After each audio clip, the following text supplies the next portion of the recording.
और माता सीता इतना रोती, ऐसा लगा जैसे कि कुछ छूट रहा है, क्योंकि विदाई का क्षण ही ऐसा होता है,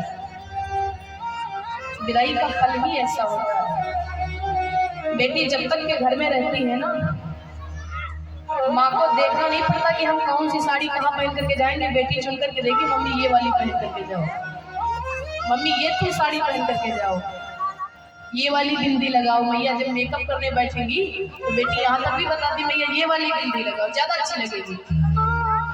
ये बेटियां सबकी जान होती हैं। जब तक के बेटी घर पे रहती है, माँ को जरा से भी टेंशन नहीं रहती किसी बात को लेकर के, घर में काम काज को लेकर के। एक एक शब्दों को सुनिएगा। बेटी इतना अपने पिता से प्रेम करती है, अपनी माँ से प्रेम करती है, अपने परिवार से प्रेम करती है कि अगर माँ को कोई समस्या है, कोई दिक्कत है, शारीरिक रोग है, मानसिक रोग है, तो माँ जब वो बेटी जब किसी संत से मिलेगी ना, जब रेखा दिखाएगी तो कहेगी बाबा मेरे बारे में बाद में बताना, पहले ये बताओ मेरी मम्मी को ये समस्या रहती है, हम क्या करें जिनसे उनकी समस्या दूर हो जाए। बेटी अपने माँ के बारे में पूछती है, बेटा भले ही अपने बारे में पूछे, लेकिन बेटी जब किसी संत को अपनी रेखा दिखाएगी, किसी डॉक्टर के पास में जाएगी, अगर माँ को कोई गंभीर समस्या है, किसी से वो जाहिर नहीं कर सकती, तो बेटी उस डॉक्टर से ही कहेगी भैया डॉक्टर साहब बताओ क्या कोई उपाय है, मेरी माँ को ये समस्या रहती है। बेटी पिता के बारे में पूछती है, डॉक्टर साहब कोई उपाय बताओ, मेरे पिता इस बात से परेशान रहते हैं, क्यों ऐसा क्यों है, क्या उसका कोई निवारण है। बेटी का ये प्यार होता है, ये प्यार होता है। विवाह हो जाने के बाद में ना, विवाह हो जाने के बाद अगर बेटी ससुराल पहुंच गई, ससुराल पहुंचने के बाद में अगर बहू संस्कारी आ गई, भाभी संस्कारी आ गई, तो बेटी को ससुराल जाने के बाद में इतना चिंता मायके की नहीं रहती है। लेकिन बेटी के चले जाने के बाद में अगर बहू भाभी अच्छी नहीं आई, स्वभाव की अच्छी नहीं आई, झगड़ेलू आ गई, लड़का आ गई, कुलच्छन आ गई, किसी की सेवा नहीं करती है, इधर माँ जी भी नहीं है, तो बेटी रहेगी तो वहाँ, लेकिन हर वक्त अपने पिता के बारे में सोचती रहती है। मायके में भी रह करके वो हर वक्त पिता के बारे में सोचती रहती है। ये बेटी की भाव होता है। बेटी सोचती है कि मैं तो बड़ी सुख से हूँ, लेकिन मेरी माँ जी भी नहीं है, भाभी ऐसी आ गई है, पता नहीं मेरे पिता की सेवा हो रही हो कि ना हो रही हो, मैं तो ये खा रही हूँ लेकिन मेरा पिता पता नहीं पा रहा कि नहीं पा रहा।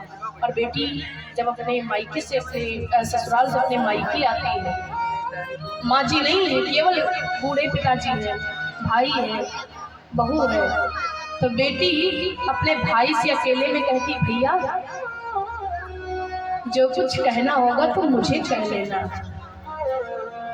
जो कुछ सुनाना होगा तो मुझे सुना लेना, और भाभी से भी कह लेना, जो भी दंड देना होगा, जो भी कहना होगा वो भाभी जी मुझे कह लेंगे, मुझे गाली दे लेंगे, मुझे सब मंजूर है, लेकिन मेरे बूढ़े पिता को कुछ भी मत कहना। वो किसके सहारे जिएगा, वो किसके लिए जिएगा। बेटी की ये ममता होती है। बेटी अगर घर में है, किसी से झगड़ा लड़ाई नहीं करती है, तो बेटी की जब विदाई होती है तो दुश्मन भी घर से बाहर निकल करके आ जाता है। बेटी की विदाई का वो क्षण होता है। पड़ोस में घर है, बेटी का विवाह है, विवाह भी देखेगा, और विदाई के समय में बगल में आपके दुश्मन का घर है, वो भी विदाई के समय में सब बाहर निकल करके आ जाते हैं। और जब बेटी रोने लगती तो उनके भी आंखों में आंसू आ जाते हैं, वो भी रोने लगते हैं।